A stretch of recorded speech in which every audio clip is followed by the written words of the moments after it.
Bueno, les doy la bienvenida a esta clase número 14 del curso de APQ de este primer semestre de 2021, ¿ya? Donde estamos viendo ejemplos de simulación de diagramas de proceso utilizando el método secuencial. ¿Ya? El ejemplo que vamos a ver hoy es la evaluación 2, ya que es muy similar a la evaluación 2 que van a tener ustedes en el sentido de los conceptos que se quieren revisar, ¿ya?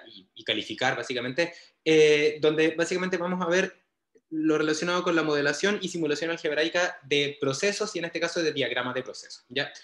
Y básicamente acá, bueno, aquí están un poco las reglas del certamen que son similares a las que ya se enfrentaron a en la primera evaluación. Quizás algo que va a ser distinto ahora porque en la segunda evaluación es que las parejas van a seguir siendo escogidas por afinidad, pero la condición es que no va a poder ser la misma de la evaluación 1, ¿ya? Eso básicamente es como estándar a estas alturas con esta metodología de trabajo no presencial, ¿ya? Entonces, bueno, dejando eso un poco de lado, ya los certámenes y las evaluaciones que ustedes se van a encontrar en este curso son en general bien similares en el sentido de presentar una problemática de interés industrial con un contexto amplio, porque por supuesto que los problemas que ustedes se enfrentan tienen un contexto amplio, y básicamente a partir de eso describirlo matemáticamente, o sea, pasar por este proceso de modelado que es un plus que van a tener ustedes en el sentido de que aquí lo que yo quiero intentar hacer con ustedes es integrar todos los conocimientos bueno, que se acostumbren a esta integración de todas las distintas herramientas que tienen disponibles y por supuesto luego la parte de la implementación en un programa, ya, o sea, básicamente luego resolver esta integración, ¿ya? Y bueno, y en particular, lo que vamos a ver en esta clase y la del martes, trata en este caso, vamos a partir con la descripción del proceso, ¿ya? Que consiste en el desarrollo de un nuevo producto de interés comercial, como dice acá, ¿ya? El cual se produce a partir de las materias primas A y B. Entonces, tenemos unas materias primas y estamos interesados en desarrollar un nuevo compuesto, ¿ya? Y el desarrollo de ese compuesto se puede resumir en la reacción química 1, ya donde la materia prima A reacciona un molde A con un molde B para formar un molde D. O sea, básicamente el compuesto D es un compuesto que es más pesado que el A y el B, debido a que su peso molecular es el doble, o sea, es la suma de A y B. Ok, entonces se sabe, aparte, que el contacto de los reactantes A y B también va a producir un compuesto gaseoso no deseado, en este caso el compuesto, el undesired, por eso la letra U, de acuerdo con lo indicado en la reacción química de la ecuación 2. ¿Ya? Y las dos reacciones que están acá son reacciones que ocurren en fase gaseosa. ¿Ya? Es un sistema gaseoso el cual tiene estas características. ¿Ok? Entonces, como en resumen de esta parte, tenemos el compuesto que nosotros queremos producir y tenemos el compuesto competitivo o el compuesto que no queremos producir, ¿ya? Y bueno, básicamente los estudios cinéticos, ya después nos ayudan los químicos y las químicas que trabajan en la parte más teórica, nos indican que la tasa de consumo del reactante A, ya para cada reacción, ya recuerden, aquí está diciendo la tasa de consumo, ya para el reactante A, para cada reacción puede ser modelada a partir del efecto que tiene la temperatura y las concentraciones de los reactantes en la probabilidad de colisión de A con B, básicamente una cinética estándar. ¿Ya? Y en este caso las ecuaciones 3 y 4 representan los modelos cinéticos donde se observan, tenemos entonces dos cinéticas, la cinética de la reacción 1, que es la que nos permite producir el compuesto D, y la cinética de la reacción 2, que es la que muestra la vía alternativa de consumo de A y B, que genera un compuesto no deseado. Entonces tenemos la cinética, fíjense que en ambas aparecen las concentraciones de los reactantes, solamente que en la primera está al cuadrado la concentración de A y en la segunda está al cuadrado la concentración de B. ¿Ya? Entonces, bueno, aquí dice acá algunos datos que son relevantes. RIA representa la tasa de transformación del reactante A de acuerdo a la reacción iésima y está en esas unidades, o sea, en mol partido por litro segundo. ¿Ya? Y bueno, y que ahí corresponde a las variables cinéticas, dice ahí, porque depende de la temperatura, ¿no es cierto? Pero generalmente le llaman constante cinética, ya para la reacción RIA. Ya esto, bueno, y las expresiones cinéticas, aquí dice CA y CB, son las concentraciones molares de A y B respectivamente. ¿Ya? Solamente nomenclatura. Entonces, puesto que se desea producir B, ¿ya? Es necesario diseñar un equipo reaccionante que permita maximizar su producción. ¿Ya? Y la idea aquí entonces es desarrollar un equipo, diseñar un equipo reaccionante de tal forma de que se aumente la selectividad con respecto al compuesto no deseado. O sea, que la idea de desarrollar el sistema es que esta fracción sea lo más grande posible. ¿Ya? O sea, que el flujo molar, en este caso FD, el flujo molar de D, sea más grande y, de manera relativa que compuesto U, ya que el flujo molar del compuesto U producido. ¿Ya? Entonces, para aumentar la selectividad es necesario favorecer la reacción 1 con respecto a la 2. Y para lo cual hay muchísimas alternativas que ustedes probablemente más que yo sepan, que tienen mucho más frescos los conocimientos de reactores, pero en este caso en particular se propone como una alternativa diseñar un prototipo de sistema reaccionante que considere las particularidades de la cinética, o sea, explotar esta idea de que las cinéticas tienen la dependencia con A y B, pero las dependencias con A y B son distintas para cada cinética. Para el caso de A es cuadrática con A y para el caso de de U es cuadrática con B. Perdón, aquí me refiero a esta, que existen las particularidades de la cinética, se refieren a estas dependencias distintas para las mismas concentraciones de reactantes. ¿Ya? Entonces, a partir de eso, como existen estas diferencias en las reacciones químicas, se propone que se observa que para la reacción 1 la cinética de transformación es sensible a la concentración de A porque tiene una dependencia cuadrática, y en el caso de la reacción 2, la cinética de transformación es más sensible a la concentración de B, debido justamente a lo mismo, que tiene una dependencia cuadrática con la concentración de B. Entonces, considerando lo anterior, se propone utilizar un reactor tubular, ya esto es un prototipo, que se alimente con A puro. Ya, o sea que el reactor acá, en el F1, ingrese A puro. ¿Ya? Y que dosifique de manera gradual el reactante B a lo largo del reactor. ¿Ya? O sea, básicamente que ingrese por el seno del reactor, por el ángulo del reactor, solamente compuesto A, y que entonces se genere, por ejemplo, una especie de espacio contenido donde, por ejemplo, esta parte del medio es una membrana permeable a un flujo de gas que tiene que estar a una mayor presión, y ese flujo de gas puede ser inyectado en un reactor de doble tubo, por ejemplo, donde el tubo de adentro tiene esta membrana, esta pared permeable, ¿ya? Y entonces por la parte entre medio de los dos tubos, ¿ya? Se le ingresa entonces este flujo F2 que tiene solamente B, ¿ya? Y este B con una determinada presión, de tal manera de que vaya dosificándose a lo largo del reactor. Entonces es como la idea. ¿Y por qué se quiere hacer eso? Básicamente porque de esta manera siempre la concentración de A va a ser mayor que la de B, porque vamos a tener siempre un exceso de A con respecto a B, y la formación de D se favorecerá con respecto a la formación de U.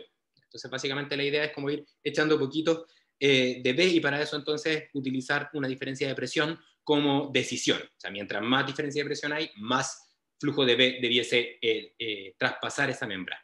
¿Ya? Entonces el diagrama 1 representa el esquema del reactor propuesto, donde si se fijan entonces acá está como una especie de lupa, ¿ya? Eso que representa ahí, donde básicamente se indica que el VM, que representaría algo así como el flujo volumétrico de lo que traspasa la membrana, va a ir en esa dirección, o sea, va a ir desde el espacio entre los dos tubos hacia adentro del tubo interior, ya, o sea, va a traspasar la membrana, y para eso entonces podemos identificar que existen dos presiones, una presión PM, que será la presión de la membrana, y una presión PR, que será la presión del reactor. ¿Ya? Si tienen dudas respecto a cómo funciona esto, pregúntenmela para que después pasemos a la parte del modelo. ¿Ya? En el diagrama de la figura, ¿ya? El flujo 1 contiene A puro, ya que ingresa por el centro, el cual está rodeado por una membrana permeable representada por las líneas punteadas, como les decía ya. ¿Ya? Y bueno, básicamente acá es lo mismo que les comentaba hace un momento. Y ahí lo interesante acá es que, bueno, existe una expresión que describe el flujo volumétrico que traspasa la membrana. Y ahí se está dado en este caso por la ecuación 6, donde la ecuación 6, si ustedes observan acá, sería, aquí está la ecuación 6, sería el flujo volumétrico que traspasa la membrana, ¿ya? Que traspasa la membrana, ¿ya? Y si observan, tiene entonces una constante, y esa constante es una constante de proporcionalidad que tiene que ver fundamentalmente con las características de la membrana. Si tengo una membrana más permeable, esa constante de proporcionalidad va a ser mayor. Y entonces tenemos la fuerza impulsora, que sería la diferencia de presiones entre la presión, el espacio de la membrana y el reactor, y tenemos entonces por dónde sucede este traspaso, que en este caso sería el área de transferencia o el área de la membrana. O sea, básicamente el área del manto del fluido del reactor interior. Entonces, en este caso ahí bueno, aparecen las unidades, el VM está en metros cúbicos por segundo, K corresponde a una constante de permeabilidad y el área de transferencia de la membrana. Entonces, puesto que la cantidad de B, dice acá, que ingresa al reactor depende de la diferencia, ustedes pueden observar que depende de la diferencia de las presiones entre el espacio anular y la presión del reactor, se propone controlar la dosificación de B regulando la presión de la membrana. ¿ya? Entonces, la idea es diseñar un sistema que permita manipular no el flujo de B de manera directa, sino indirectamente controlando la presión del espacio anular, el espacio entonces de lo que está entre los dos tubos. ¿Ya? Y básicamente utilizar para eso un controlador de presión que modifica la presión de la membrana mediante este compresor C1, o sea, mediante una modificación en el funcionamiento del compresor cambia la presión de descarga. Entonces el compresor, ya creo que hay un error, dice C1, mantiene el flujo, no, miento, el compresor C2 está bien, o sea, este es el C2, mantiene el flujo de A constante mediante la acción del regulador de flujo FIC, y una simplificación del PNID, perdón, se puede identificar en esto que está ahí. O sea, básicamente, como son gases, tenemos que alimentar con un compresor. El compresor 1 se encarga de manipular la presión de la membrana, el compresor 2 de manipular la presión y por lo tanto el flujo de lo que ingresa por el espacio interior del reactor. Entonces, para validar el diseño del reactor se propone construir un sistema experimental ya de 50 litros de volumen de reacción que corresponde al espacio que se encuentra rodeado por la membrana. O sea, igual tenemos que, adentro de este reactor, ahí van a estar los 50 litros. ¿Ya? Entonces, entonces, este reactor va a tener una longitud de 1.5 metros. O sea, con el largo y con el volumen se puede sacar también el diámetro. Ya se ha determinado que el flujo 1 debe ser de 4 mol por segundo. Entonces vamos a tener acá que va a ser 4 mol por segundo. Ya, el cual se consigue con una presión de ingreso a F1 igual a 21.5 bar. Entonces, a la entrada de esto vamos a tener 21.5 bar. Ya para todos los cálculos vamos a considerar gas ideal, porque como les he explicado varias veces, si lo complejizamos más, lo único que va a cambiar es la descripción de la ecuación. Pero básicamente los tipos de ecuaciones que vamos a usar son similares. Para completar el diseño del sistema experimental es necesario entonces definir el valor del PM que se fijará en el controlador PIC. ¿Ya? De esta forma, tal que la dosificación debe mejorar la selectividad. Entonces, en el primer desarrollo, y aquí algo importante, hay una primera parte de este certamen, que es la evaluación 1 del semestre correspondiente. Usted junto con su equipo fue capaz de identificar la presión de la membrana. Ya, esto es algo que ya pasó porque era la evaluación 1 y estamos en la 2 de ese semestre. Y se identificó una presión que permitía maximizar la selectividad de D, así como también la producción. Había dos preguntas que estaban relacionadas con eso. Entonces, con el objetivo de optimizar el diseño del proceso, ahora, para esta parte, se ha identificado la posibilidad de mejora recirculando parte de los reactantes sin reaccionar que se encuentran a la salida del reactor. O sea, básicamente, acá hay reactantes sin reaccionar, ¿no es cierto? Acá aparece A, B y aparece también D y U. Y la idea es intentar ahora ser capaces de tomar la cantidad de A y B y esa cantidad de A y B intentar recircularla. ¿Ya? Una parte al menos de ella. Y para eso uno puede identificar que los pesos moleculares de los productos, ya estos que están acá, son mayores, por lo tanto esos compuestos son más grandes, son más pesados, ya es una molécula más grande. ¿Ya? Entonces, tomando en cuenta eso, más grande con respecto a los reactantes, por supuesto. Entonces, se propone implementar un separador a la salida del reactor, ya que se va a llamar S1, que consiste en una membrana permeable solo para las moléculas pequeñas, A y B. O sea, básicamente vamos a ingresar acá otro equipo, el cual tiene selectividad por A y B. O sea, permite separar A y B, mientras que es impermeable para el D y U, porque son más pesados. ¿Ya? Y eso se puede controlar, por ejemplo, con membranas que tengan un determinado tamaño de poro, o también se puede hacer con características químicas, por ejemplo, cargas, por ejemplo, básicamente con membranas. Las membranas son un mundo súper interesante de separar. Y de esa forma, entonces, como acá tenemos la diferencia de tamaño, entonces solamente se recircularían los productos más pequeños que corresponden a los reactantes, mientras que no se recircularían los productos de la reacción, que son los que yo quiero que se salgan de este sistema porque corresponden a algo que quiero producir, en este caso de D. Entonces, en este caso, el flujo que atraviesa la membrana, ya de este separador 1, ya que corresponde a un flujo que se llama F4, que se los voy a mostrar acá. Acá está la membrana S1. Ya, y en este caso, la membrana S1, como les comentaba, tiene la misma idea, donde existe una diferencia, y esta diferencia de presiones hace entonces que difunda, o sea, que traspase, si quieren, la membrana, el material de la membrana, solamente para los compuestos que tienen un tamaño de partícula menor, lo que implica entonces que va a salir, un tamaño molecular, perdón, menor, lo que implica que por F8 va a salir, o sea, por F4 no va a salir DIU. O sea, en palabras sencillas, acá va a estar A y B, ¿ya? Y en el F8 va a estar A, B, D y U. Por supuesto que también va a haber A y B, porque no tenemos ninguna garantía de que todo el A y B que venía en F3 se pueda recircular. Va a haber una parte que se recircule y una parte que no, ¿ya? Y eso, si nosotros y nosotras nos imaginamos cómo funcionaría este sistema, ¿ya? Pensaríamos que si es que nosotras y nosotros le ponemos más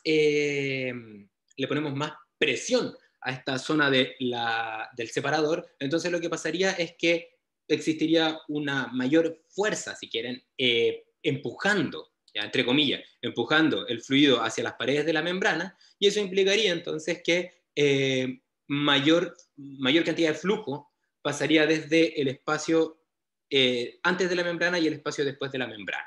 ¿Ya? Y eso nuevamente lo podemos ver como con otra lupa, donde básicamente tenemos acá este VM super S, que representa el flujo volumétrico de lo que traspasa esta segunda membrana, ya en el separador, y vamos a observar que va a haber dos entonces presiones, va a haber una presión P8, ¿ya? Y va a haber una presión P4, ¿ya? Entonces básicamente vamos a observar cómo este sistema ahora va a salir por esta diferencia de presión, ¿ya? Entonces vuelvo acá y dice, y la presión, entonces, depende del flujo este que atraviesa la membrana, de la diferencia entre la presión del separador, ya que puede asumirse constante a lo largo de S1, e igual a la presión de salida del reactor. O sea, nos están diciendo que la presión out, que está acá, va a ser también la presión que va a estar acá, presión out, ¿ya? Y la cual puede suponerse igual a eso, y la presión de la membrana, la cual puede suponerse igual a la presión de aspiración del compresor C3, ya porque en este caso fíjense que el compresor está acá, por lo tanto se genera una presión menor en este punto porque correspondería a la presión de aspiración del compresor. Entonces esa diferencia de presión, ya esa diferencia de presión que en este caso sería la presión P4, que va a ser una presión P4, va a ser más pequeña que P8, ¿ya? Es la que se utiliza entonces para hacer que el flujo traspase la membrana y por lo tanto pasar hacia esta recirculación, ¿ya? Entonces seguimos acá. Entonces, la corriente de descarga del compresor C3, que es F5, se encuentra a la presión de F1, ¿ya? O sea, básicamente el compresor que está acá lo que hace es, aparte de aspirar, ¿ya? Y por lo tanto sacar producto que queremos recircular, o sea, A y B que queremos recircular, lo que hace también es dejarlo a una presión de salida, presión de descarga, si queremos vamos a poner presión de descarga o presión igual a P5, que para efectos de este problema vamos a asumir que va a ser igual a la presión de mezcla, o sea, la presión que está acá, a la presión 6 y por lo tanto también a la presión 1. De lo contrario no se podría generar esta mezcla, que no podríamos unir dos corrientes de esa forma. Entonces básicamente acá en la realidad lo que tendríamos que hacer es darle un pequeño delta, pero ese pequeño delta ahí lo podemos despreciar para efectos del modelo de esta evaluación. Entonces seguimos acá. Entonces, la corriente de descarga del compresor se encuentra a la presión de F1 y el proceso de compresión es de tipo politrópico. ¿Ya? O sea, cuando uno utiliza las ecuaciones de los compresores, generalmente uno tiene que definir qué régimen de trabajo está, y existen básicamente tres: el régimen isotérmico, el régimen adiabático y el régimen politrópico. Vamos a asumir que en este caso es un régimen politrópico, que sería una relación ahí entre, una mezcla entre los otros dos extremos. Entonces dice acá, puesto que la temperatura de F5 aumenta respecto a la de F4, producto de la compresión, o sea, puesto que producto de esta compresión, entonces T5 y T4, T5 va a ser mayor que T4, ¿ya? Porque vamos a inyectarle entonces energía, vamos a agregarle energía al sistema. El F5 se acondiciona en el intercambiador de calor de tal manera de que la temperatura de F6 sea la misma que la de F1. O sea, acá entonces volvemos a la temperatura 6, ¿ya? Y esa temperatura 6 va a ser igual a la temperatura 1, por lo tanto va a ser también igual a la temperatura 7, también va a ser la temperatura 1. ¿Ya? Finalmente, la corriente F6 se mezcla con F1 para ingresar al reactor por F7. Entonces, el diagrama de la figura 3 representa el proceso con reciclo. Este es un proceso con reciclo, entonces, que tiene la ventaja respecto a la configuración original, que ahora la idea es, mediante estos tres equipos extra, reutilizar la materia prima. Eso básicamente es como la idea. En el separador S1 dice acá, el flujo volumétrico que traspasa la membrana depende de la diferencia de presiones entre el espacio anular y la presión del separador, de acuerdo con la ecuación 7. Nuevamente tenemos una ecuación que describe entonces esta relación asociada a la fuerza impulsora y a la constante de proporcionalidad. Y ahí están las unidades que corresponden. Entonces, para el sistema con reciclo propuesto, se requiere definir dos cosas, ya que tienen que ver fundamentalmente con cómo nosotros y nosotros debiésemos enfrentarnos a este sistema. ¿Ya? Lo primero que tenemos que definir es el valor de la presión de membrana que maximice la selectividad, ya en este caso la selectividad en el flujo de salida, ¿no es cierto? Considerando que PM puede tomar un rango acotado de valores, ya, o sea, básicamente no podemos ingresar acá a la presión cualquier valor, sino que vamos a tener que hay un rango acotado, pero recordar finalmente que este compresor 1 es el que manipula la presión de la membrana y por lo tanto el flujo de B que va inyectándose al sistema. ¿Ya? Y lo otro que podemos decidir, ya de acuerdo a lo que estamos planteando, de acuerdo a lo que estamos implementando, corresponde al tipo de compresor a implementar en este caso C3. ¿Ya? Y en este caso se dispone de dos posibles equipos con potencia de 1.3 o 0.5 kW. ¿Ya? Este es el enunciado. Al parecer en la pauta hubo un cambio de valores porque yo me había equivocado en ese momento en la definición de las potencias, pero como ahora la idea es como llegar al modelo, si es que hay algún cambio lo podemos ver cuando lo resolvamos, ¿ya?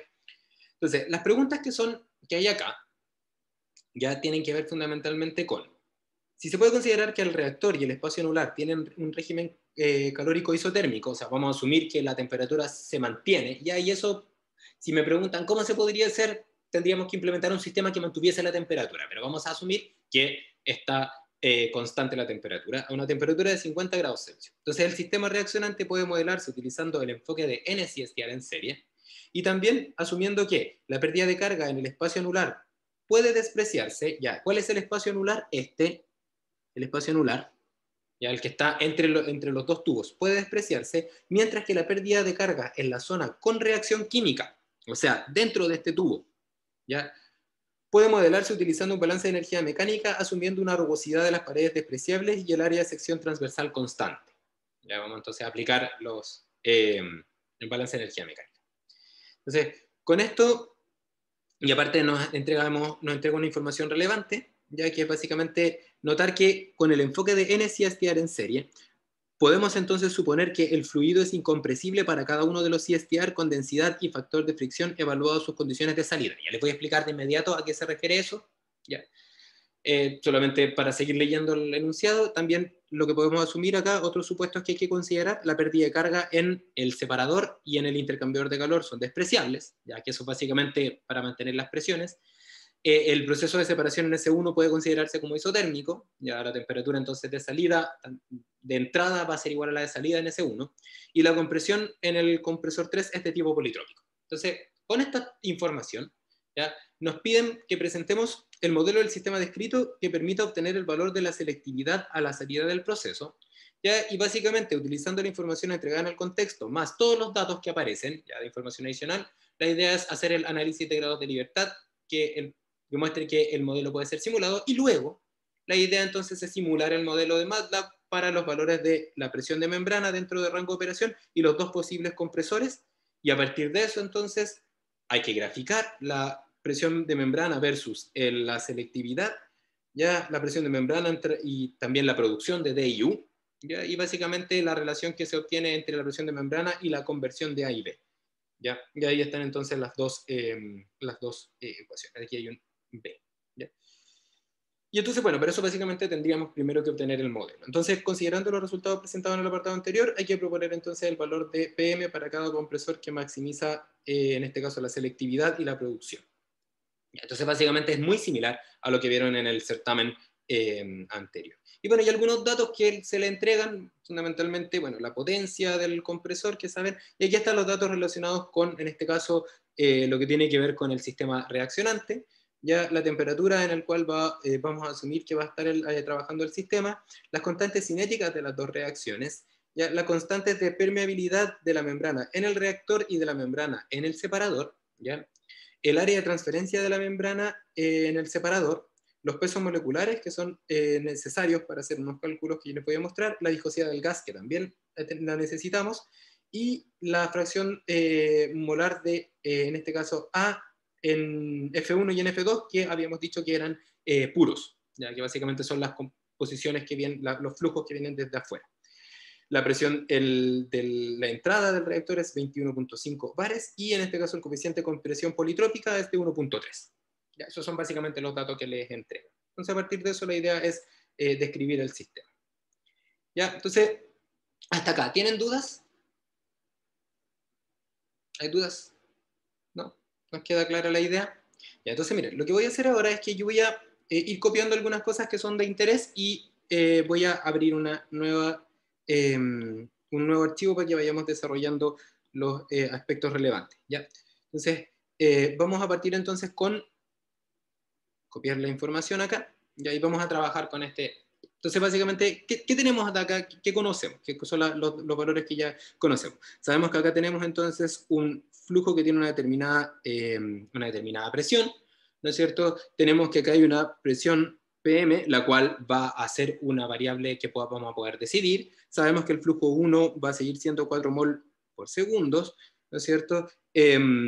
Tenemos en este caso que esta presión en F6 corresponde también a la presión 1, ¿no es cierto? Y también a la presión 5, lo voy a poner de inmediato, y en este caso que las temperaturas que son 50 grados Celsius, que el sistema va a operar a 50 grados Celsius en su conjunto, está también toda la misma temperatura. ¿Qué más podemos identificar acá? Básicamente que la presión de salida, ya la presión de salida, recuerden que este es un espacio anular, vamos a decir así como un. Esto sería lo que veríamos en el interior, y para que no salga el flujo 2 por el otro lado del reactor, el espacio anular ahí está cerrado, ¿no es cierto? Para que el reactante B solamente pueda atravesar las paredes de la membrana, no salga por la otra parte. ¿Ya? Y entonces esto ingresa acá, y aquí el Pout, vamos a asumir que el Pout va a ser entonces el mismo que está acá, o sea, va a estar igual a, por ejemplo, el P8, como dice ahí, la presión a la salida, a la descarga del separador.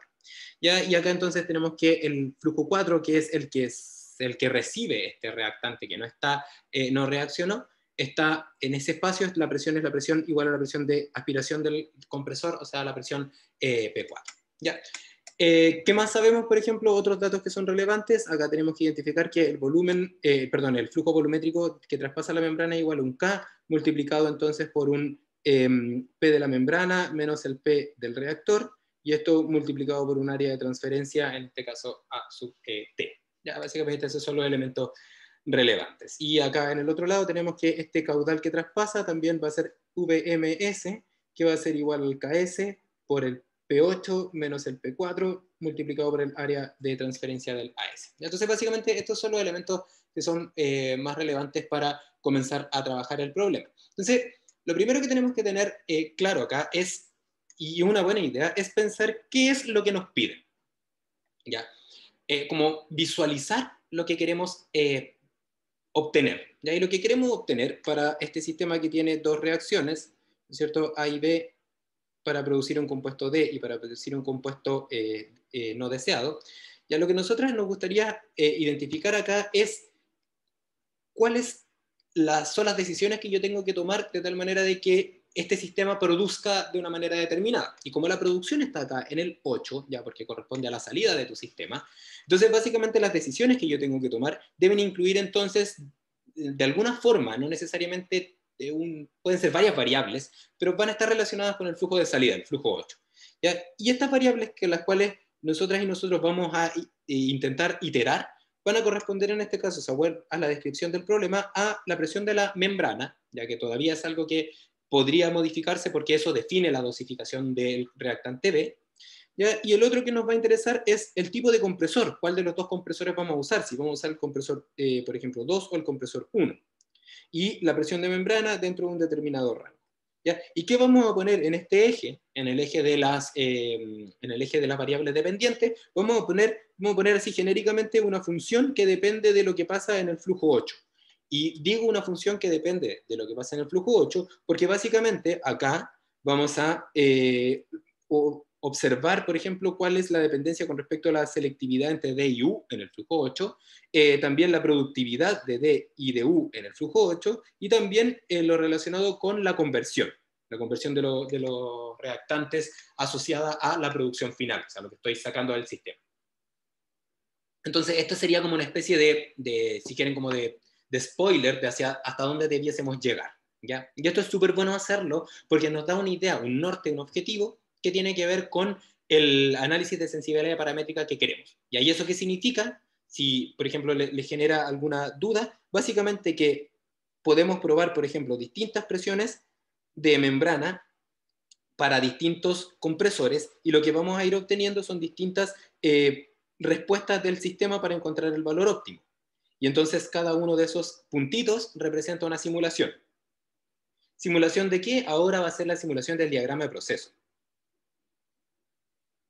¿Ya? Y si nuevamente aquí la idea es ir integrando los conocimientos, para hacer esta simulación podemos comenzar a adelantarnos, y de hecho siéntanse con la libertad de hacerlo, siempre y cuando luego se justifique. Siéntanse en la libertad de como creerse que ya sabemos un poco más del tema, y básicamente este diagrama de proceso entonces va a ser descrito con un conjunto de ecuaciones, ya las cuales van a tener variables de decisión, y ya sabemos que esas variables de decisión de antemano, estas variables de decisión, por ejemplo, globales, que van a ser las que yo voy a modificar, sí o sí van a corresponder al tipo de compresor, C sub I voy a poner compresor 1 o 2, y a la presión de la membrana. Y por supuesto que también va a haber otras variables de decisión que van a ser como locales, asociadas a los distintos equipos. Por ejemplo, va a haber variables de decisión asociadas al reactor. Me refiero a eso, no sé, el tamaño del reactor, que si bien es algo que lo conocemos, podríamos llegar a modificarlo en otro desarrollo que quisiéramos hacer, ¿ya? Lo mismo con el del separador. O sea, también habrán variables de decisión asociadas a ese separador en particular, ¿ya? Y entonces esto va a tener unas incógnitas, y esas incógnitas generalmente van a estar representadas, siempre, por lo que define las corrientes. Ya en este caso el X va a ser entonces todo lo que define las distintas corrientes, y ahí las distintas corrientes en este caso van a estar, por ejemplo, con el F2, el F1 si quieren también, aunque ese es un dato al final, así que lo vamos a sacar porque no es incógnita. Pero el F2 sí es incógnita porque nosotras y nosotros no podemos decidir F2, decidimos la presión, ¿no es cierto? El F2, el F3, ¿no es cierto? El F4, el F5, que van a ser iguales, pero igual lo ponemos, el F6, el F7 y el F8. ¿Ya? Entonces, hacer este ejercicio previo nos da una idea hacia dónde queremos llegar, que no planteemos ecuaciones porque sí solamente. Y ahí, por supuesto, también va a estar relacionado con varios parámetros, ¿no es cierto? Parámetros asociados a las reacciones químicas, etc. ¿Ya? Y este sistema de ecuaciones es el que vamos a tener que simular, y para eso entonces, como les explicaba en la clase del reactor del proceso de Otto-Williams, lo primero que tenemos que hacer es modelar y entonces hacer un análisis de grados de libertad, ¿ya? Y para modelar, acá tenemos que identificar un punto de partida, y como observamos que tenemos que relacionar elementos que pasan en distintas unidades, en este caso, por ejemplo, el tipo de compresor y la presión, ¿ya? Y conocemos, por ejemplo, las condiciones de entrada, vamos a tener que hacer el modelo del sistema en su conjunto, porque el reactor nos va a entregar la dependencia con la presión de la membrana, y el separador nos va a entregar la dependencia del flujo de salida del reactor con el F8, pero resulta que al reactor también ingresa este F6, que es una consecuencia de la membrana, por lo tanto también vamos a tener que simular entonces y modelar el compresor, el intercambiador de calor y el punto de mezcla. O sea, básicamente este pequeño análisis inicial nos indica que tenemos que hacer el modelo de este diagrama de procesos, ¿ya? Y una pregunta que pueda aparecer acá cuando estamos recién comenzando tiene que ver con, bueno, ¿con qué parto? ¿Ya? Y aquí la recomendación mía es parta por el principio.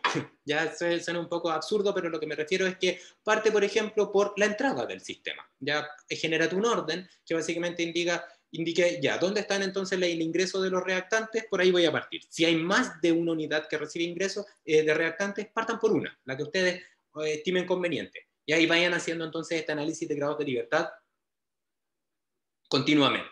Y entonces lo que yo voy a hacer es partir en este caso por el primer sistema. Ya aquí lo voy a poner ahora chiquitito. Entonces voy a partir por yendo de izquierda a derecha, que generalmente es una forma como estándar que yo uso para partir, voy a partir entonces por el primer modelo, que va a ser el modelo del punto de mezcla.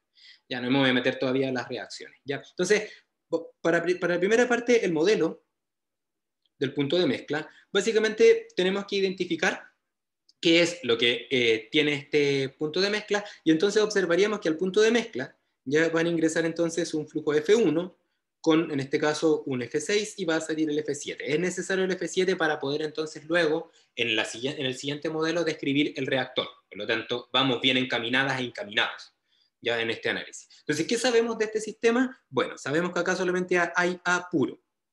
Ya eso es relevante, ¿ya? Porque vamos a tener que plantear entonces los elementos asociados a eso. Este es flujo 6. Claro. ¿Qué podemos saber del flujo 6? De acuerdo a la descripción del sistema, que en el flujo 6 viene lo que viene en el flujo 5 y lo que viene en el flujo 4, y de acuerdo a la descripción de la membrana, podemos asumir que acá solamente viene A y B. Por lo tanto, entonces, en 6 va a ingresar A y B, nada más. ¿Ya? Y tenemos también el producto este F7 que está acá, y el producto, claro, F7, y ese F7 va a tener, bueno, la mezcla de las dos cosas, ¿no es cierto? Entonces, partiríamos haciendo los balances asociados, y básicamente acá, ¿qué podemos identificar también para como ordenarnos también con cuáles son las ecuaciones que tenemos que plantear? Básicamente observaremos que la temperatura ya no es una incógnita. ¿Por qué? Porque el sistema está trabajando a una determinada temperatura, la cual sabíamos que correspondía a la temperatura 1 igual a 50, y la descripción del sistema nos está indicando que todo está hecho para que la temperatura se mantenga en ese valor. Asumimos, por ejemplo, que es por un estudio previo donde se ha identificado que esa temperatura favorece ya la cinética de la producción de D. Entonces, ¿Profe? tomando eso en cuenta, dígame. ¿Una pregunta por ahí? Sí, Lucas. en este caso, por el tema del recirculado, uno lo puede partir al tiro haciendo el tema de separar F6 Sí. en dos corrientes, o uno lo tiene que hacer. La verdad, Lucas, es que, no sé, si no les he dejado esto claro o no he sido lo suficientemente claro, les pido disculpas, pero básicamente ustedes tienen la libertad de partir por donde ustedes deseen. ¿Ya? Yo soy súper abierto a que ustedes mismos y mismas entiendan esto, no se lo memoricen. De hecho, a mí no me gusta hacer muchos ejercicios, pero entiendo que es necesario. Y básicamente, si tú consideras, por ejemplo, que es mejor hacer esta separación de inmediato, está súper bien, no hay ningún problema. Yo prefiero no hacerlo, pero es por un asunto básicamente como conceptual. ¿Por qué? Porque yo lo que quiero hacer es mostrar la diferencia que existe entre el modelo de un sistema y la metodología de simulación que este tiene, que son dos cosas distintas. Y entonces, por eso yo lo que hago es partir con un modelo que puede ser utilizado tanto para un método secuencial como para un método simultáneo. Y luego lo adapto para el problema secuencial, para secuencialmente resolverlo unidad a unidad. Pero tu punto de vista también es válido en el sentido que tú también puedes decir, ok, yo voy a trabajar de inmediato pensando en que voy a resolverlo con un método secuencial de simulación, y por lo tanto, de inmediato entonces genero esta separación. Está bien. ¿Ya? Y ahí hay otra pregunta que es interesante hacerse, que es, bueno, ¿y cuál es la corriente de tearización? Ya, la cual está relacionada con los reciclos que existen. En este caso existe un reciclo, ya que es ese reciclo que se lo puedo marcar con magenta, ese que está ahí, y claramente entonces lo que hay que hacer es seleccionar una de esas corrientes y romperla para que se rompa el lazo y podamos simular de manera secuencial, y tal como dices tú muy bien, ya eso correspondería, en este caso puede ser descrita, o sea, definida esa corriente como la corriente 6, corriente de teorización. Ya, entonces, si a ti te parece como más cómodo, y a ustedes, por supuesto, a todas y todos, les parece más correcto partir con la separación, háganlo, no hay ningún problema. ¿Ya? De hecho, háganlo y vean la diferencia y vean con qué se sienten más cómodas y cómodos ustedes mismos. ¿Ya? Yo parto nuevamente por acá. De todas maneras, efectivamente, como dice Lucas, uno podría hacer esta diferencia. ¿Te queda claro, Lucas? Sí, profe, me quedó claro. Ya, Muchas gracias. nada. Ya, pues entonces, volviendo al tema, y yo les mandé una pauta. De ahí en esta pauta, por ejemplo, hay unas pequeñas diferencias que, bueno, como lo estoy haciendo ahora, ya, así como en vivo, quizás no sea igual la pauta esto en algunos detalles, porque el resto, bueno, yo hice la pauta y más o menos es como yo hago los modelos, ¿ya? Pero como les digo, se pueden hacer de muchas formas, y una de esas muy válida es la que dice Lucas. Entonces, si partimos por el modelo del punto de mezcla, y como les comentaba, la temperatura no es un tema, entonces lo que podemos hacer es dos cosas, definir de inmediato. Lo primero es que cuando existen sistemas reaccionantes, una alternativa interesante a explorar es cuando planteamos los balances por componentes, que es casi siempre que vamos a tener que hacerlo cuando hay sistemas reaccionantes, es plantearlos de una forma que sea, que reduzca variables, ¿ya? Al final las variables son las mismas, porque lo que uno hace son, lo que uno hace es ir reemplazando, ¿ya? Pero uno lo que puede hacer es utilizar flujos parciales, ¿ya? Los flujos parciales ayudan harto a, básicamente, como les digo, disminuir variables, porque en vez de aparecer concentraciones y flujos totales, aparecen solamente flujos parciales. Pero en estricto rigor igual van a aparecer esas dos variables, porque en las cinéticas aparecen las concentraciones, ¿ya? La verdad es que aquí, como, al igual que lo otro, acá es como a ustedes les parezca más correcto y más fácil de entender y de aplicar, ¿ya? Si quieren usar flujos totales y concentraciones o flujos parciales. Ambas alternativas son igualmente válidas, ¿ya? Yo voy a partir con flujos parciales, y lo otro que tenemos que considerar es que, como les explicaba, al la temperatura no ser un tema y las presiones estar igualadas, los balances de energía, en este caso en particular del punto de mezcla, no entregan mayor información porque la temperatura ya se conoce y la presión no es una incógnita tampoco, por lo tanto solamente me serviría plantear los balances de materia, y en este caso balances de materia por componente, considerando en este caso que tenemos un sistema que reaccionante. Ya, entonces partimos entonces al punto de mezcla. Y en el punto de mezcla, básicamente, tomando en cuenta esto, vamos a tener que el flujo, en este caso el flujo 6 del compuesto iésimo, más, en este caso, iésimo igual a A, por ejemplo, vamos a ponerlo así directamente. Entonces va a ser FA, más F1 es igual a, en este caso, o menos, pongamos. Que igual en este caso es un sistema que es muy sencillo de simular, porque el despeje algebraico, pero bueno, vamos a poner eso. Entonces la primera ecuación está diciendo que lo que entra en A es igual a lo que sale en A. Oh, ya lo sabíamos, ¿no es cierto?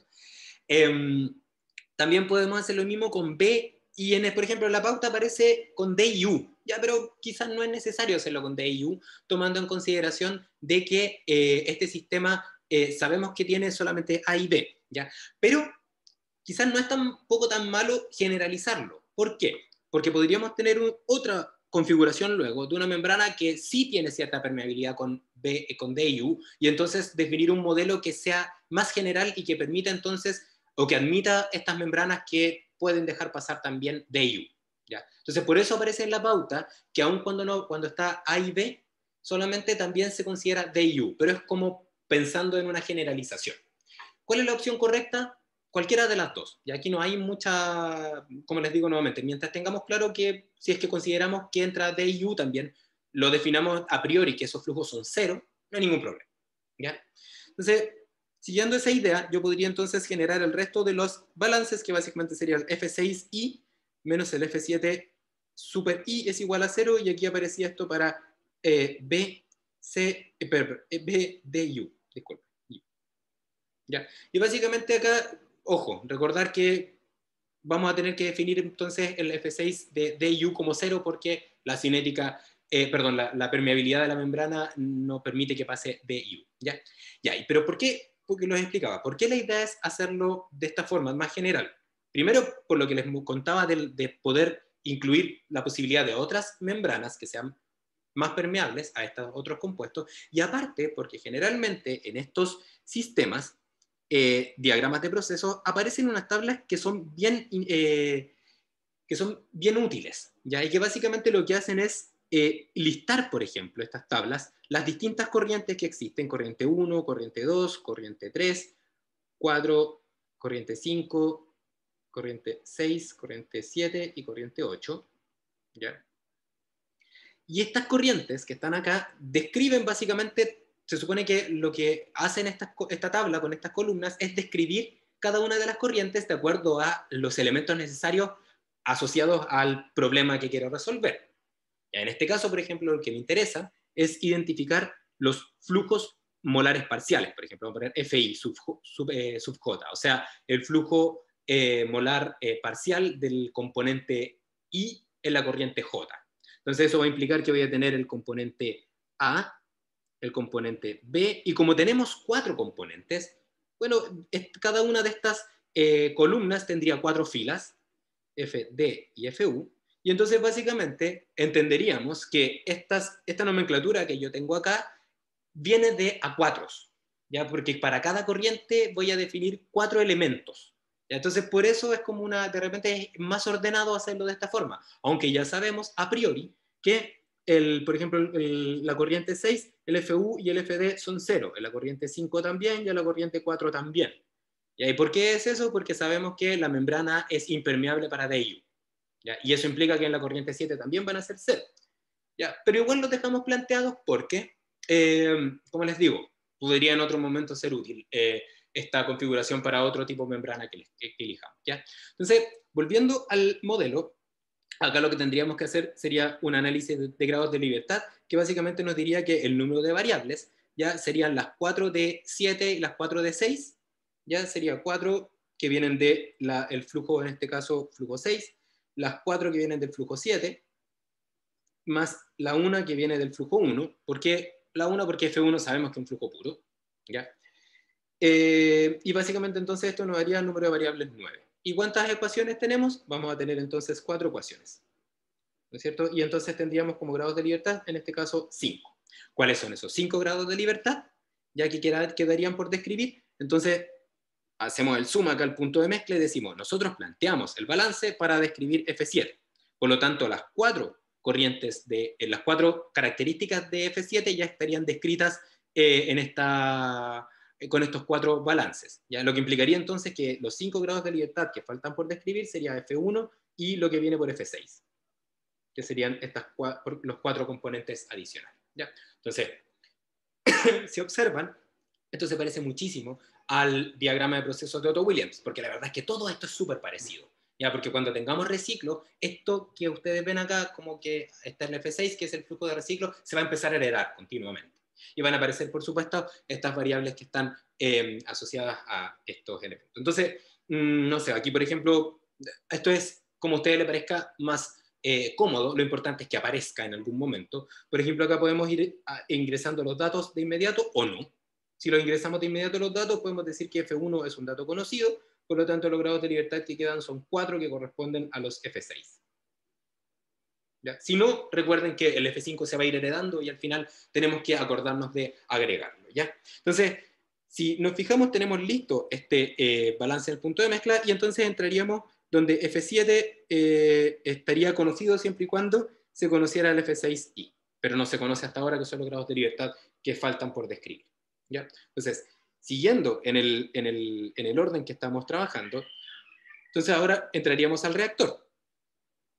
¿Ya? Y en el reactor ya hay un diagrama que es súper interesante, que se lo voy a mostrar, ¿ya? Para que se entienda la idea. En el reactor lo que tenemos es como un corte que podríamos hacer, está representado por esta figura que ustedes ven acá. ¿Ya?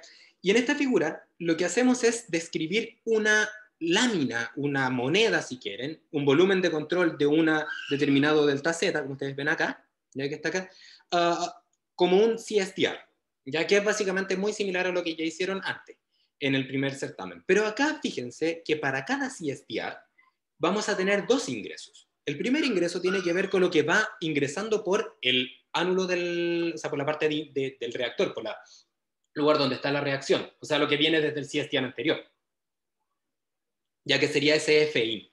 Y aparte al CSTR ingresa algo por las paredes que es ese VM. ¿Ya? Entonces, si queremos verlo ahora con unos monos que sean más parecidos a un CSTR, lo que voy a observar es que voy a ver esto, una representación como esta, donde tengo este FIN que viene desde el CSTR anterior, donde en el FIN va a venir, en este caso, A, B, D y U, porque por supuesto vamos a asumir que no todo el B que ingresó en el anterior se utilizó, no tiene por qué pasar eso, más lo que se produjo de D y U. ¿Ya? Y en este caso vamos a tener este otro flujo que ingresa que es VM, y ese flujo VM es un flujo que solamente tiene B, porque solamente estamos alimentando B puro. ¿Ya?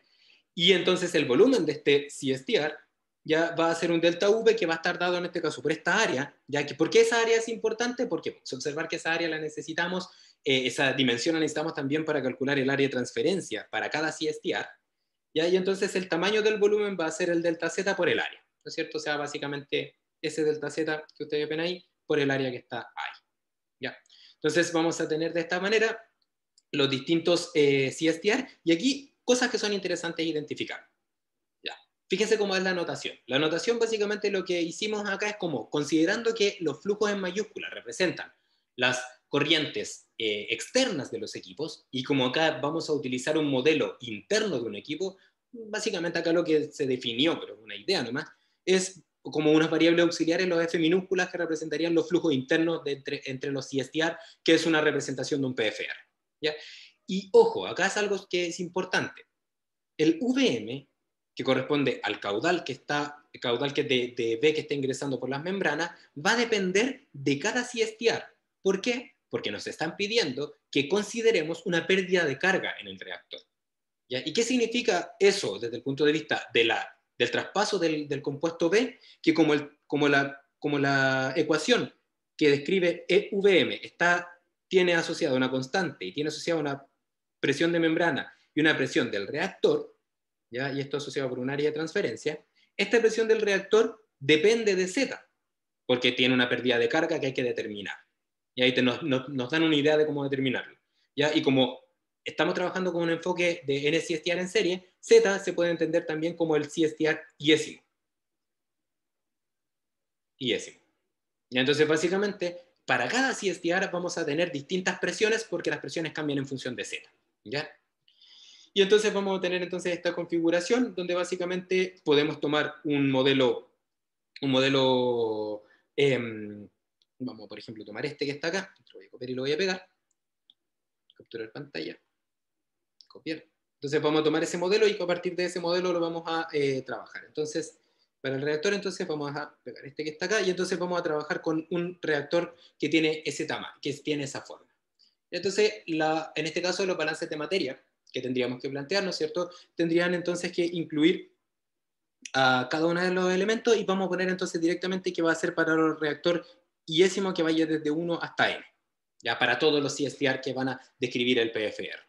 ¿Ya? Y entonces tenemos que, para este sistema, el balance de materia por componente sería para los 4 componentes, por lo que les comenté previamente, no necesitamos describir la temperatura, porque en este caso la temperatura es conocida. Entonces sería para el componente A, B, D y U. ¿Ya? Y básicamente lo que tendríamos, ¿no es cierto?, sería nuevamente usando flujo, la notación de los flujos molares parciales. Entonces vamos a poner acá que esto va a estar descrito con un super I, que el I va a representar cada uno de los 4 componentes. ¿Ya? Entonces lo que vamos a decir es que para el reactor, en este caso késimo o iésimo, como quieran, da igual, lo que vamos a tener es que vamos a tener un F, en este caso sería un FI menos 1 del componente A, menos un FI del componente A, o sea, lo que sale ya del componente del reactor, ¿no es cierto? Y aquí entonces tendríamos la cinética, y en este caso tendríamos el delta V, que correspondería al tamaño de ese CSTR, y básicamente estaría multiplicado por las cinéticas, en este caso las 2 de desaparición, ¿no es cierto?, que sería el R1, ¿ya? Para el CSTR iésimo es importante poner esto, es importante poner la dependencia, porque las cinéticas van a ir cambiando entre cada CSTR, porque dependen de la composición, y cada composición, la composición cambia para cada CSTR. Por lo tanto, la R depende del I, más el R2 super I. Y ahí esto entonces va a ser igual a 0. ¿Ya? Lo mismo podemos hacer con el B, y notar ahora que en el caso del B, aparte de ingresar la parte lo que ingresa desde la CSTR anterior, ingresa algo por acá, por la membrana, y en este caso entonces sería el VM, ¿ya? En este caso sería VM super I, y este es un flujo volumétrico. ¿Ya? Este es un flujo volumétrico que está traspasando la membrana de este CSTR iésimo, ¿ya? Entonces lo que tenemos que hacer acá es transformarlo a un flujo molar. ¿Ya? Y este flujo volumétrico, de acuerdo a lo que se indica en el enunciado, está a las condiciones de la membrana. ¿Ya? O sea, ese VM está flujo volumétrico a la presión de membrana, ¿ya? Y está a la temperatura de membrana y por lo tanto a las condiciones de membrana. Entonces, si quiero transformar ese flujo volumétrico en flujo molar, que es el que me interesa para los balances, tengo que multiplicarlo por una concentración de la membrana, o sea, por la relación que existe entre volumen versus moles. ¿Ya? Y como es un fluido puro, son la concentración total de la membrana. porque está B puro por el lado de la membrana. Luego tendríamos acá la salida, el FI-TB, y nuevamente tendríamos lo mismo, el delta V, en este caso R1DI más R2DI, y eso va a ser igual a 0. ¿Ya?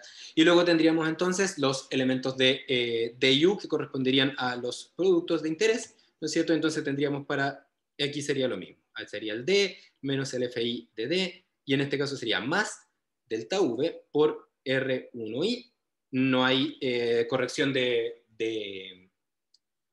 los coeficientes estequiométricos, porque son todos unos, y menos unos, ahí están los menos correspondientes, y para el caso del compuesto U sería lo mismo, ¿no es cierto? Menos 1 y de U más el delta V R2I es igual a 0. Y ahí estarían entonces, ¿para cuándo lo podríamos hacer? Todo esto es para N CSTRs. Por lo tanto, entonces aquí yo tendría entonces un total de 4 N ecuaciones. Ya son todos los componentes asociados. ¿Ya? Entonces, si hacemos un análisis de grados de libertad nuevamente, tendríamos que el número de variables nuevas ya estaría dada por los flujos molares parciales, ya desde en este caso el 0, que sería el primero, hasta el CSTR enésimo, o sea, el que ingresa al primer CSTR y el que sale del último. Entonces tendría un F sub I super J, por ejemplo, ya que aquí hay 4 elementos, y el I iría desde 0 hasta N, porque aparece un primer elemento que sería cuando el I vale 1, ya que sería el F sub 0. O sea, acá tendríamos entonces 4N más 4 variables, ¿ya? Y también aparecerían como otras variables, en este caso el VMI, que me entregaría N variables más, ¿no es cierto? El C sub M, que me entregaría una sola variable. ¿Por qué una sola variable? Porque la concentración en la membrana se mantiene constante, porque la temperatura y la presión se mantienen constantes, ¿ya? Y como es puro, no depende de la composición. ¿Ya? También podemos considerar como variable el delta V, o como dato, eso es un poco ahí, de acuerdo a lo que ustedes van identificando. Y también nos aparecen estas cinéticas, que en este caso sería R1 sub I, super I, perdón, y R2 super I. O sea, acá varían 2N. ¿Ya? Entonces, con todo esto tendríamos que hacer la suma de las variables, y entonces nos quedarían entonces 2N, 7N, y más 4, 5, 6, más 6. Ahí estarían entonces el número de variables. Y como ecuaciones, vamos a seguir acá para no perder la hoja. Ecuaciones serían 4N, por lo tanto los grados de libertad, en este caso, serían 3N más 6. ¿No es cierto? Que sería ahí la diferencia. Ya, pero aquí podríamos identificar algunos datos. Y en este caso los datos, por ejemplo, que aparecerían, para que no nos vayamos con tanta cosa, podría ser que, si bien yo consideré como variable el F0, yo sé que existe una relación que une estas dos variables, la variable interna con la variable externa, y es que básicamente podría agregar acá, acordarme de que el F7 super I es igual al F0 super I. Entonces realmente es un dato, porque es una variable que ya conté, ¿ya? Entonces, si bien tengo 3N más 6 grados de libertad, ¿ya? De estos 3N más 6 grados de libertad, yo puedo agregar como dato adicional que el F7 super I es igual al F0 super I, y estos son 4 datos que aparecen, ya que se podría entender como variables que ya fueron contadas, ¿ya? Y que también podemos identificar, no sé, por ejemplo, que el delta V, yo sé que es el volumen del PFR, que lo conozco, partido por el número de divisiones que voy a hacer, que me lo tengo que dar, ¿ya? Por lo tanto, también puede ser un dato, ¿ya? Y por lo tanto, aquí tenemos entonces un dato más. ¿Ya? Entonces, básicamente tendríamos de grados de libertad, tendríamos entonces los anteriores, ya que eran los 4 que venían heredados, ya más los que acabo de calcular acá, los 3N más 6, ¿ya? Y en este caso tendríamos menos 5, ya que serían los elementos que hay. ¿No es cierto? Entonces, a partir de esto, me quedaría entonces en 3N más 5. ¿Ya? Y estos 3N más 5, ¿qué son? ¿Ya? Y aquí es fácil, no digamos que es fácil, pero una guía que les sirva a ustedes para que las cosas no se compliquen acá. Cuando aparecen los Ns, uno de inmediato debiese, o una de inmediato debiese identificar que aquí hay algo que aparece en cada CSTR, y aparece 3 veces. Entonces, ¿qué cosa aparece 3 veces que yo no he considerado? ¿Ya? Entonces yo digo, acá yo planteé 4 ecuaciones por cada CSTR para determinar los flujos de salida, ¿ya? Entonces, ¿qué falta por determinar? Faltaría por determinar las cinéticas y la ecuación que no he planteado del flujo que traspasa las fronteras de la membrana. Por lo tanto, estos 3N está relacionado con el R1I, R2I y y el VM super I. Y los otros 5 elementos que faltan por describir son, como yo agregué los heredados acá, aparecería entonces el F6 super I, que sería 4, y me quedaría una variable más por describir, que correspondería a la composición total en la membrana. Y ahí entonces lo que tengo que hacer ahora es plantear ecuaciones para ese fin. Y ahí entonces, ¿qué podemos identificar acá? Por ejemplo, las que son quizás como más fáciles de seguir. Podemos, por ejemplo, acá identificar algunas relaciones como que seguro que a medida que vamos avanzando en conocimiento de esto se nos van haciendo más sencillas, pero si no, no hay ningún problema. Entonces, ¿qué es lo que vamos a observar acá? Que bueno, las cinéticas, super I, ya las podemos describir con el K1 y el K2, y en este caso aparecerían las composiciones, ¿no es cierto? C sub AI elevado al cuadrado, C sub B I, y acá sería C sub AI, C sub B I al cuadrado. Ya esas son las dos primeras. Y aquí entonces aparecen n ecuaciones extra que yo puedo agregar. Pero si observan, aparecieron también dos nuevas incógnitas, que sería CAI, CAB y CBI, que los puedo describir de inmediato, ¿no es cierto? La concentración de I sería la concentración total en cada uno de los pedacitos del CSTR, ¿ya? Multiplicado por la fracción molar, por ejemplo, y de manera como más rápida, usando, por ejemplo, ley de gases ideales, sería P del CSTRiésimo, PI, partido por RT, constante, multiplicado por la fracción molar de I sub A en el I. ¿Ya? Y lo mismo entonces con C sub B. PI, RT, I sub B en I. Donde sabemos también que el I sub A en I ya va a ser igual entonces al flujo, esto lo vamos a agregar así, vamos a poner acá, flujo sub I de A, partido por la sumatoria, ya de, en este caso, J, A, B, D, U, de I super J. Ya, y lo mismo podemos hacer para calcular el compuesto B, lo voy a poner acá, I sub B super I, entonces estaría dado en este caso por el FI de B, partido por la misma sumatoria, en J de los compuestos, del F, en este caso FI super J. Y entonces con esto tendríamos las expresiones que describen este sistema. ¿Ya? Si hacemos un nuevo análisis de grados de libertad, va a aparecer la presión como incógnita, ¿ya? Pero, bueno, tomando en cuenta que ya estamos en la hora, entonces les pido, ya que de aquí en adelante, sigan revisando el modelo. Yo igual lo voy a revisar el próximo martes porque me interesa que esto nos quede bastante claro, y vamos a trabajar entonces con las ecuaciones que ya están implementadas en MATLAB para entender cómo los elementos claves de la implementación, ¿ya? Entonces con eso terminamos la clase por hoy, ¿ya? Y nos volveremos a ver el próximo martes, ¿ya? Y hoy entiendo que tienen clases de consultas con Benjamín. Si no alcanzaron a ver los videos, aprovechen el día para verlo, el de la ayudantía, y escríbanle un correo a Benjamín pidiéndole ayuda si es que así lo requieren. Pónganme con copia a mí para que yo también pueda apoyarlas y apoyarlos, ¿ya? ¿Tienen alguna duda que quieran hacerme antes de terminar? Profe, había dicho que para el segundo, para la segunda entrega hay que cambiar los grupos. Sí, sí, Ya, eso. eso era. Pero siguen siendo por afinidad. Estamos entonces. ¿Sí? Profe, Dígame. ¿y la nota más Hoy. alta? Hoy. Ah, ya. Sí, tengo revisado la parte 1 y 2. Hoy en la agregué. Ah, ya, perfecto. Ya, pero y sí, estoy en eso. Esta semana estoy dedicado el tiempo en eso. Así que hoy seguro que van a estar. ¿Más dudas? No, ya. Entonces les pido que revisen esto. Ustedes tienen la pauta de este certamen, así que pueden hacerlo, pero más que ver la pauta, intenten